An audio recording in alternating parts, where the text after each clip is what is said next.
بسم اللہ الرحمن الرحیم۔ صفوف برائے لیکوریا: پھلی ببول 20 گرام، مازو 20 گرام، خوب کلا 20 گرام، مصری 20 گرام، کشتہ صدف 20 گرام۔ چاروں چیزوں کا صفوف بنا کر پھر اس میں کشتہ مکس کر کے رکھیں۔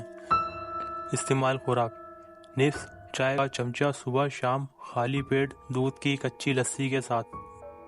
پرہیز: گرم تیز مسالہ جات بادی کھٹی اشیاء سے گریز کریں۔